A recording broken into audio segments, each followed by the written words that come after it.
بسم اللہ الرحمن الرحیم. شروع کرتے ہیں اللہ کریم کے بابرکت نام سے جس کے قبضہ قدرت میں وہ ذرے بھی ہیں جو ہمیں نظر نہیں آتے. میں ہوں بدر منیر چودھری. آپ دیکھ رہے ہیں کینیڈا ون ٹیلی ویژن پر BMC لائیو.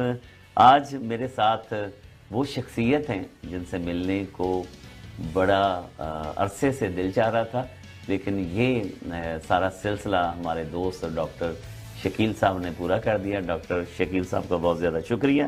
بہت زیادہ تمہید کی بجائے نام، جیسے میں نے کہا کہ صرف نام اور اس کے بعد سوالات ہیں آپ کے، وہ جو آپ ہم سے بھی کرتے رہتے ہیں.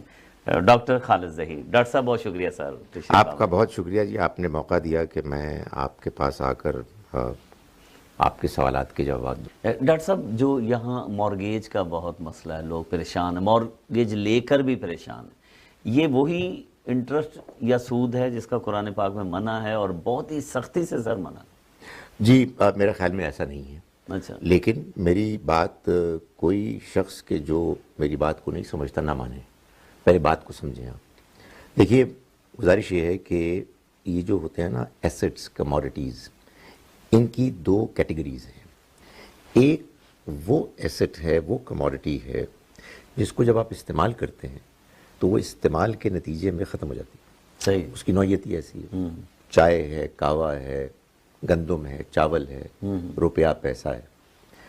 اس میں جب آپ کسی کو یہ لون کے طور پر دیتے ہیں اور اس میں ایک لازماً اضافہ مانگتے ہیں کہ یہ جو تمہیں کموڈٹی دی گئی ہے اس کو استعمال کرو اور اس کو دوبارہ پیدا کر کے مجھے دو، اصل بھی اور اس سے زیادہ بھی. یہ ہے سود، ربا، انٹرسٹ. یہ حرام ہے. صحیح.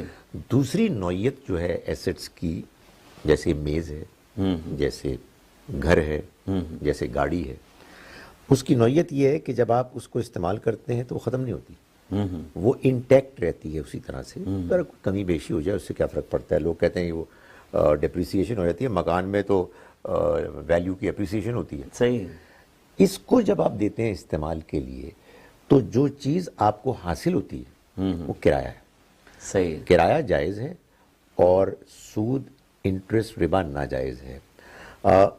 مارٹگیج کا جو ارینجمنٹ ہے، یا تو یہ ہونا کہ مارٹگیج کے لیے جو آپ کو بینک پیسے دیتا ہے اس سے آپ اپنے بچوں کی شادی بھی کر سکتے ہیں، آپ کہیں فورن ٹرپ بھی لگا سکتے ہیں. نہیں، ایسا نہیں ہوتا.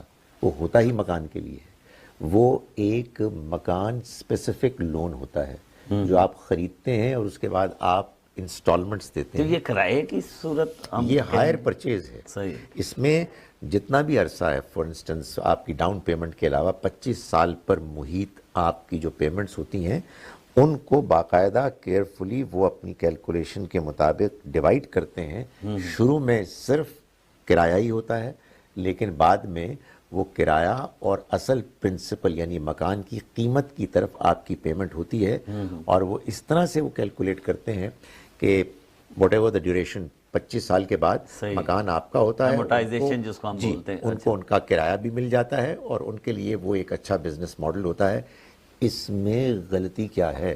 یہ تو اتنی بڑی نعمت ہے کہ جس کے نتیجے میں بیچارے عام آدمی کو جو سوچ بھی نہیں سکتا تھا کہ وہ ملین کا گھر نہیں. اور میں آپ کو گزارش کروں کہ ایسا بھی ہوتا ہے. ان 25 سالوں میں اگر آپ مارٹگیج نہ لیں تو کرائے پہ زیادہ پیسے دے دیتے ہیں اور آپ کے پاس کوئی ایک واش روم بھی نہیں آتا. صحیح. اتنی بڑی یہ سہولت ہے. اس میں آپ یہ کہہ رہے ہیں کہ یہ کوئی غیر اسلامی، غیر دینی، غیر مذہبی غیر مذہبیت دیکھیں میرے خیال میں معلوم ہے کہاں سے پیدا ہوئی ہے کہ یہ جو ہمارے گورے لوگ ہیں وہ ان کی اپنی ووکیبلری میں جو ٹرمینالوجی استعمال کرتے ہیں اس میں وہ ہائر پرچیز کی جگہ وہ جو ہائرنگ ہے یعنی اس میں جو رینٹ ہے اس کو انٹرسٹ کہتے ہیں. بھائی وہ جو مرضی کہیں اس کو. صحیح. صحیح. بکرے کو سور کہہ کے وہ سور تو نہیں بنتا نا. تو اگر وہ رینٹ ہے اپنی نوعیت، اپنی حقیقت کے لحاظ سے ایک انڈر لائنگ ایسٹ ہے کہ جو اپنے استعمال سے ختم نہیں ہوتا، تو آپ جو بھی دے رہے ہیں وہ کرایہ ہے. صحیح. وہ سود نہیں ہے. اگر آپ کو یہ بات سمجھ میں نہیں آئی ہے آپ نہ لیں. ایسی زندگی نہ گزاریں کہ آپ شک میں مبتلا ہیں کہ میں خدا کی نافرمانی کر رہا ہوں اور آپ لے بھی رہے ہیں. یا تو آپ کو بات سمجھ میں آ جائے تو آپ پورے اطمینان کے ساتھ لیں اور جیسے میں کہہ رہا ہوں کہ لوگوں میں بھی یہ بات پھیلائیں. صحیح. اچھا، پھر وہ جو visa, master card, line of credit, وہ بھی جائز ہے؟ لیکن گزارش یہ ہے کہ آپ نے جب کوئی چیز کریڈٹ پر لی ہے اور آپ اس کی ٹائم پر پیمنٹ کرتے ہیں تو پھر تو آپ کو کچھ بھی نہیں دینا پڑتا، اس میں تو کوئی مسئلہ ہی نہیں ہے. لیکن جب آپ ٹائم کے بعد پیمنٹ کرتے ہیں تو آپ کو سود دینا پڑتا ہے. میری انڈرسٹینڈنگ یہ ہے، اور اس میں بھی ظاہر ہے لوگوں کو اختلاف ہوگا اور اس پہ بھی میں گفتگو کرنے کے لیے تیار ہوں، کہ اصل جرم سود لینا ہے. سود دینا تو مجبوری بنتا ہے، ظاہر ہے کون آدمی اپنی مرضی سے سود دے گا اگر اس کے پاس کوئی متبادل ہے. ہمارے ہاں قرآن مجید میں جو بات بیان ہوئی ہے وہ ہے الذین یاکلون الربا، وہ لوگ کہ جو سود کھاتے ہیں. لوگ جو عام طور پر سود دینے کو بھی اسی طرح کی ایک حرام اور بری چیز سمجھتے ہیں، وہ ایک حدیث کی روشنی میں کہتے ہیں. اچھا، قرآن میں نہیں؟ قرآن میں کہیں نہیں ہے. صحیح. اور وہ ہے آکل الربا و موکلہ، ربا کا کھانے والا، اس کا کھلانے والا، اس کا لکھنے والا، اس کی گواہی دینے والا، سب برابر ہیں. اصل میں جو بات موکلہ کے بارے میں کہی گئی ہے وہ اصل میں اس کا دینے والا نہیں ہے بلکہ اس کا مارکیٹنگ کرنے والا ہے. جو بیچارے مجبور ہیں ان کو سود دینے والے شخص کے پاس لے جانے والا ہے. لیکن اس پہ بحث ہونی چاہیے، گفتگو ہونی چاہیے. اچھا سر، یہاں بچوں کے لیے آئے ہیں کہ جو بچوں کا فیوچر، ان کی ایجوکیشن، لیکن بڑا خدشہ رہتا ہے کہ وہ دین پر بھی قائم نہیں رہیں گے. تو کوئی فارمولہ ہے کہ بچوں کی تربیت بہتر ہو اور وہ کم از کم دین پر رہیں؟ دیکھیں جی، میں آپ سے گزارش کروں کہ ہندو بھی اپنے بچوں کے بارے میں پریشان ہیں، کرسچن بھی پریشان ہیں، مسلمان بھی پریشان ہیں. مجھے مسلمانوں سے اصل کنسرن ہے. صحیح. میں ان سے پوچھتا ہوں کہ آپ کو کیا کنسرن ہے؟ وہ دین سے دور ہو جائیں گے. تو آپ نے دین سمجھا ہوا ہے؟ سمجھا ہوا تو آپ نے بھی نہیں. آپ ایک ٹریڈیشن کو فالو کر رہے ہیں. خدا کے واسطے یہاں آنے کے بعد اس موقع سے بھرپور فائدہ اٹھائیں کہ آپ کے بچے آپ سے سوال کریں، آپ دین کو سمجھیں، ان کے جواب دیں. قرآن مجید بار بار اس بات کی دعوت دیتا ہے کہ آپ تدبر کریں، غور کریں، سمجھیں. ہمارا دین الحمدللہ سمجھ میں آنے والا ہے.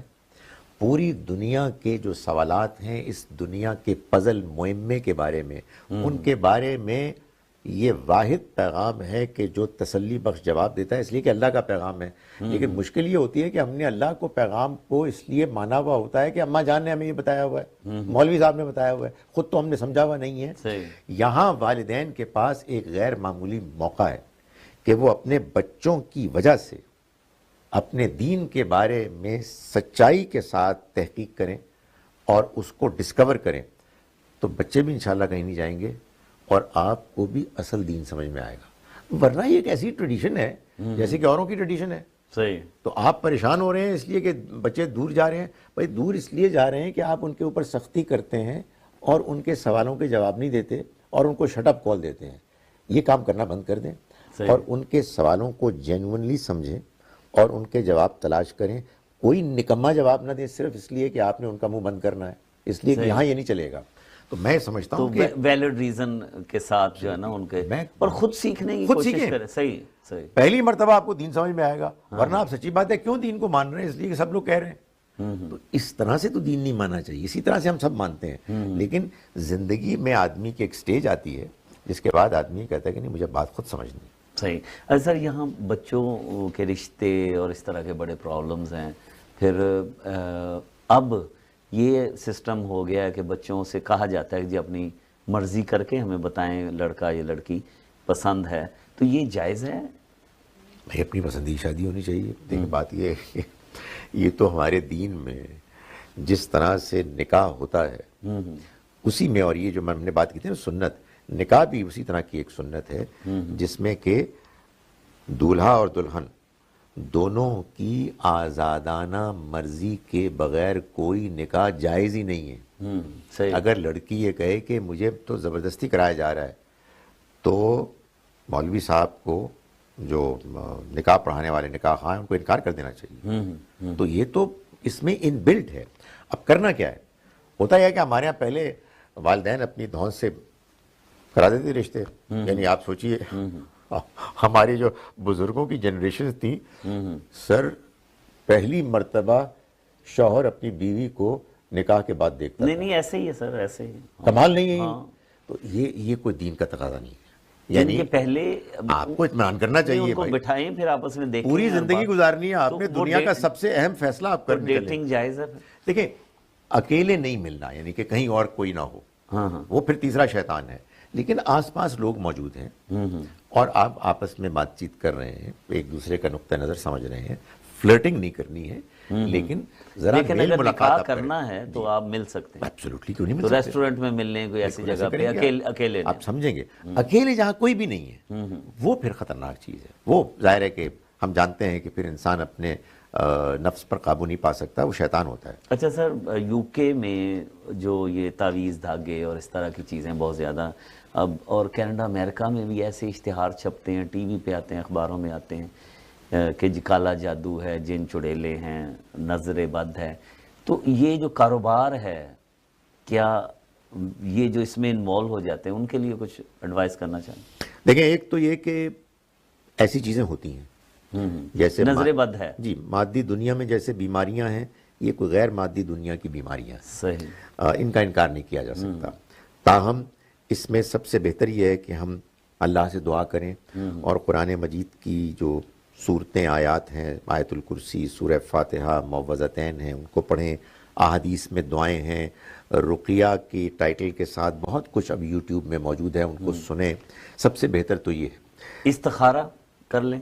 میں گزارش کرتا ہوں کہ یہ جو لوگوں کے پاس جانا ہے نا، ان میں بعض ٹھیک ہوتے ہیں، لیکن یہ وہ لوگ ہوتے ہیں جو لالچی نہیں ہوتے، وہ فی سبیل اللہ، فی سبیل اللہ کرتے ہیں، اس لیے کہ ایک مرتبہ آپ نے کسی پیسہ مانگنے والے کے پاس جا کر اپنے آپ کے حوالے کر دیا نا اپنے آپ کو، تو پھر ان کے پاس جنات ہوتے ہیں، پھر وہ آپ کی شخصیت کے اندرون کو ان کے ذریعے سے جانتے ہیں، پھر وہ آپ کے گھر میں مسائل پیدا کریں گے، اور چونکہ آپ کو تجربہ ہو گیا ہے کہ وہ مسئلے حل کرتے ہیں، تو آپ کے پھر آمدنی کا، پیسوں کا ایک بڑا حصہ ان کے پاس جانا شروع ہو جائے گا۔ تو استخارہ کر لیں، اس کا سارا جو حل ہے۔ استخارے کا تو استعمال ہی اور ہے۔ اچھا، استخارہ وہاں ہوتا ہے جہاں آپ کو کوئی فیصلہ کرنا ہے، آپ دو یا دو سے زیادہ امکانات میں اتنے زیادہ غیر واضح ہیں کہ آپ سے فیصلہ نہیں ہو پا رہا، رشتوں میں ایسا ہوتا ہے اور بھی بہت سے معاملات میں ہوتا ہے، اس میں انسان استخارہ کرے اور خود کرے، اور استخارے کا جو طریقہ ہے وہ یہ ہے کہ بس آپ وہ دعا جو نبی صلی اللہ علیہ وسلم نے بتائی ہے، جو مشہور معروف ہے سر وہ اگر بیان کر دیں جو دیکھنے والا ہے۔ دیکھیں اس کے جو مختلف ورژنز ہیں، ملتے جلتے ہی ہیں، ان میں سے ایک ہے اللہم انی استخیرک بعلمک، اے اللہ میں تیرے علم کی روشنی میں تیری خیر مانگ رہا ہوں، تجھ سے مشورہ کر رہا ہوں، واستقدرک بقدرتک، اور میں تیری قدرت سے مانگ رہا ہوں کہ وہ میری مدد کرے، فإنک تقدر ولا اقدر، اس لیے کہ تو قدرت رکھتا ہے، میں کوئی قدرت نہیں رکھتا، وتعلم ولا اعلم، اور تو جانتا ہے میں کچھ نہیں جانتا، انک انت علام الغیوب، تو غیبوں کا جاننے والا ہے۔ اللہم ان کنت تعلم، اے اللہ اگر تیرے علم میں ان ھذا الامر، یہ بات، یہ مسئلہ جس سے میں دوچار ہوں، ظاہر ذہن میں ہوگا، خیر لی، یہ میرے لیے بہتر ہے، فی دینی و معاشی و عاقبت امری، میرے دین، میری دنیا اور میرے معاملات کے انجام کے لحاظ سے، فقدر لی و یسر لی، تو میرے لیے اس کو ممکن بنا دے، مقدر کر دے اور آسان کر دے، ثم ردنی بھی، پھر مجھے اس پہ راضی کر دے، اور اس کا الٹ بھی ہے کہ اگر یہ میرے لیے برا ہے ان اعتبارات سے، تو اس کو مجھ سے دور کر دے، مجھے اس سے دور کر دے، اور میرے لیے خیر وہاں سے برآمد کر دے جہاں سے تیرا علم جانتا ہے، اور مجھے اس پہ راضی کر دے۔ بڑی شاندار دعا ہے۔ میں آپ سے عربی میں مانگنا ضروری نہیں، کوئی ضروری نہیں ہے، آپ نے اس کے الفاظ سے مانگنا ہے۔ قرآن مجید سے معلوم ہوتا ہے کہ اللہ تعالیٰ اس شخص کی دعا سنتا ہے اور اس کا جواب دیتا ہے، اور اس نے، اللہ تعالیٰ نے سورہ نمل میں اس کو اپنے توحید کے موجود ہونے کے دلائل میں سے ایک دلیل کے طور پر پیش کیا ہے۔ امن یجیب المضطر اذا دعاہ فیکشف السوء، بھلا وہ ذات کہ جو بے قرار کی دعا سنتا ہے، مجبور کی دعا سنتا ہے اور اس کی مشکل کو دور کرتا ہے، تم اس کی جگہ کسی اور کو پکارو گے؟ تو یہ دعا وہ کریں، اور میں تو یہ بڑے دعوے سے کہتا ہوں کہ اگر آپ خود اپنے لیے کریں، کسی اور کو نہ کہیں، کسی اور کو کہنا بے معنی بات ہے۔ نہیں، لوگ تو اشتہار دیتے ہیں جی پیسے دیں ہم آپ کے لیے استخارہ کر دیں۔ دیکھیں میں کوئی سخت بات نہیں کہتا، مجھے سمجھ میں نہیں آتی، اس لیے آپ کے دعا میں نے آپ کو بتا دی ہے، اس کے الفاظ میں کسی تیسرے آدمی کی گنجائش ہی نہیں ہے۔ یہ آپ نے دعا سر مجھے بھیجنی تاکہ میں ناظرین اگر کوئی مانگے تو بالکل اس میں کر لیں۔ سر اس کے ساتھ ہی میں ایک بات بتا دوں، اس کے بعد یہ ضروری نہیں کہ خواب آئے، آپ کا ایک طبی رجحان ہو جاتا ہے۔ اچھا صحیح، خیال میں آ جاتا ہے، آپ نے ٹھیک، آپ کا اطمینان ہو جاتا ہے، اور اس کی بڑے غیر معمولی اس کے وہ ہیں بعض واقعات سبھی کی زندگی میں ہوں گے۔ جی آپ پوچھ رہے تھے۔ سر وہ ہاتھ دیکھنا پالمسٹ جو ہے وہ، دیکھیں یہ ان علوم میں سے ہے کہ جس میں کچھ نہ کچھ تو ہے، اچھا صحیح، لیکن سب کچھ نہیں ہے، یعنی یہ کوئی حتمی چیز نہیں ہے۔ میں عام طور پر ایک صاحب کا میں سناتا ہوں واقعہ کہ وہ بڑے ایکسپرٹ تھے اس کے، اور وہ دین کے بھی عالم تھے اور بڑے ویل نون پرسن تھے۔ وہ ہاتھ کی لکیر دیکھتے تھے، ان کی اپنی ہاتھ کی عمر کی لکیر بہت لمبی تھی، لیکن وہ 40 سال کی عمر بھی نہیں ہوئی ان کی۔ اس کا مطلب یہ ہے کہ یا تو یہ ہوتا ہے کہ وہ لکیریں بدل جاتی ہیں، یہ بھی بعض لوگ کہتے ہیں، یا پھر یہ ہے کہ یہ امپرفیکٹ نالج ہے۔ صحیح، تو اس لیے اس کو اگر گریزی کریں تو بہتر ہے۔ صحیح۔ پتھر لوگ پہنتے ہیں انگوٹھیوں میں، دیکھیں پتھر کے اگر تو کچھ اثرات ایسے ہیں کہ جو سائنس نے تو بہت کچھ ایسے ڈسکور کر لیا نا کہ اس کو وہ ایکسپلین بھی کرتا ہے، لیکن بہت سی ایسی چیزیں کہ جو ایکسپلین نہیں کر سکتے۔ ہمارے ہاں جو یونانی وہ ہے علاج، اس میں وہ جڑی بوٹیاں بیان کرتے ہیں، ان کو یہ تو نہیں معلوم ہوتا کہ اس سے کیا ہوگا، ایک تجربہ ہے کہ اس کو کھانے سے یہ ہو جاتا ہے، اس کو کھانے سے یہ ہو جاتا ہے۔ تو اگر کسی نے یہ تجربہ کیا ہے، اور بہت سارے لوگوں نے 2000 2500 وہ ایک خاص قسم کا پتھر ہے جس کو پہنتے ہیں جس سے ان کی طبیعت پر اچھا اثر پڑتا ہے، مجھے کیا اعتراض ہے؟ لیکن اس کے بارے میں کوئی نظریہ عقیدہ رکھنا کہ اس کے اندر کوئی تاثیر ہے، جو پتھر جو ہے وہ خاص طور پر کوئی غیر معمولی اپنے اندر تاثیر رکھتا ہے، وہ اصل میں انسان کو پھر دوسری طرف لے جاتا ہے، انسان وہمی بھی ہو جاتا ہے، کچھ شرک کی طرف بھی مائل ہو جاتا ہے۔ سیدھی بات سمجھنی چاہیے کہ جی اس پتھر کے بارے میں تجربات سے معلوم ہوا ہے کہ اللہ نے اس کے اندر کوئی تاثیر رکھی ہے، تو میں بھی پہن کے دیکھ لیتا ہوں۔ صحیح۔ سر سوالات آتے ہیں، آج کی محفل کا آخری سوال ہے کہ نماز کے آداب ہیں، لیکن جاوید گامدی صاحب، آپ اور کچھ علماء کرام ذرا لچک دے دیتے ہیں کہ جی آپ گاڑی میں بھی نماز پڑھ سکتے ہیں، تو کیا یہ درست بات ہے؟ دیکھیں کیونکہ نماز کے آداب ہیں کہ آپ اہتمام سے پڑھیں، وضو کریں، اور باقاعدہ طور پر جائے نماز اور کوئی پاکیزہ جگہ پر یہ نماز پڑھیں۔ دو گزارشات ہیں۔ ایک بات تو یہ ہے کہ ہم کوئی گنجائش اور آسانی پیدا کرتے ہیں اپنی مرضی سے پاپولر ہونے کے لیے، تو اللہ تعالیٰ ہمیں محفوظ رکھے اور کوئی اور کام کرنے کی توفیق دے۔ لیکن اگر ہم یہ گنجائشیں بیان کرتے ہیں قرآن، سنت اور حدیث کی روشنی میں، تو پھر لوگوں کو ذرا ہمدردی سے ہماری بات سننی چاہیے، اور ان بزرگوں سے پوچھنا چاہیے کہ آپ اتنی سختی کیوں کرتے ہیں؟ تو اللہ تعالیٰ نے تو خود یہ آسانیاں پیدا کی ہیں، اور ان آسانیوں میں بعض چیزیں ہیں جو آپ سمجھیں کہ طے شدہ ہیں، ان میں تبدیلی نہیں ہو سکتی۔ نماز لازماً پڑھنی ہے، دن میں 5 وقت پڑھنی ہے، صورتحال کچھ بھی ہو اس کو پڑھنا ہے، وقت کی پابندی کے ساتھ پڑھنا ہے، وضو کرنا ہے، وضو نہ ہو سکے تو تیمم کرنا ہے، جہاں ممکن ہو آپ کو قبلہ رخ ہونا ہے، نماز ویسے ہی پڑھنی ہے جیسے بتائی گئی ہے، لیکن اگر ویسے نہیں پڑھی جا سکتی تو پھر جو قریب ترین طریقہ ہے اس سے ملتی جلتی نماز پڑھنے کا وہ اختیار کرنا ہے۔ یہ سب کچھ قرآن، سنت اور حدیث سے معلوم ہوتا ہے۔ اللہ تعالیٰ یہ فرماتے ہیں کہ اگر تم سورہ بقرہ میں خوف کی حالت میں ہو جاؤ تو تم چاہے سواری پر چاہے پیدل تم نماز پڑھو، لیکن جب امن کی حالت میں آ جاؤ پھر نماز پڑھو ویسے جیسے کہ سکھائی اس کے آداب ہیں، جس کے آداب۔ تو چلتے جو ہوئے فرض کرے میں ڈرائیو کر رہا ہوں تو میں پڑھ سکتا ہوں نماز؟ ایسی معلوم ہوتا ہے اللہ تو تعالیٰ وہ تو ادھر توجہ بھی دینی ہے، سڑک پر بھی دیکھنا، ہارن بھی بجانا ہے۔ میرا یہ خیال ہے کہ جو ہمارے عام طور پر لوگ نماز پڑھتے ہیں اس میں ان کی توجہ کہاں ہوتی ہے، اس میں زیادہ توجہ ہوگی، اس لیے کہ آپ کانشیس ہوں گے کہ آپ نماز پڑھ رہے ہیں اور ڈرائیو بھی کر رہے ہیں. اور قبلہ کا بھی لیکن اگر کسی کو پرابلم ہے گاڑی کھڑی کرے نماز پڑھ لیں. اچھا صحیح. اور قبلہ کا بھی دیکھیں تعین نہیں ہو جب آپ سواری کر رہے ہیں ہوائی جہاز پہ سفر کر رہے ہیں تو آپ کوئی پائلٹ کو کیا کہیں گے کہ اس طرف رخ کرو. تو نبی صلی اللہ علیہ وسلم نے اونٹ پر سواری کرتے ہوئے نماز پڑھی. تو اس وقت پھر قبلے کا تعین نہ ممکن ہے نہ اللہ تعالیٰ کا تقاضا ہے. یہ جان لیں کہ اللہ تعالیٰ کا سارا دین آپ کو جو ہدایات دیتا ہے وہ اس وضاحت کے ساتھ دیتا ہے کہ تم اس پر عمل کرو جتنا تمہارے لیے تمہارے حالات میں ممکن ہے. صحیح. جہاں کوئی مجبوری آ گئی تو اللہ تعالیٰ خود بیان فرماتے ہیں کہ یرید اللہ بکم اليسر، اللہ تمہارے لیے آسانیاں چاہتا ہے، ولا یرید بکم العسر، وہ تمہارے لیے مشکلات نہیں چاہتا. ڈاکٹر خالد ظہیر صاحب بہت شکریہ، آپ نے وقت دیا. آپ کی عنایت. لیکن تشنگی رہی ہے، انشاءاللہ آپ سے درخواست کریں گے دوبارہ آپ تشریف لائیں. ناظرین، ڈاکٹر خالد ظہیر نام ہی کہتے ہیں کافی ہیں. تو وہ سوالات آج میں نے کیے جو میرے دماغ میں، دل میں، اور آپ لوگ ہم سے بھی پوچھتے رہتے ہیں اور پھر ہم محفلوں میں لوگوں سے پوچھتے ہیں. یہ وہ سوالات ہیں جن کا جواب حاصل کرنا بہت زیادہ ضروری ہے. کوشش کریں گے ڈاکٹر خالد ظہیر صاحب کو ہم دوبارہ درخواست کریں اور آپ سے براہ راست بات کروائیں. اپنا خیال رکھیے گا. بدر منیر چودھری کو BMC لائیو سے اجازت دیجیے. اللہ حافظ.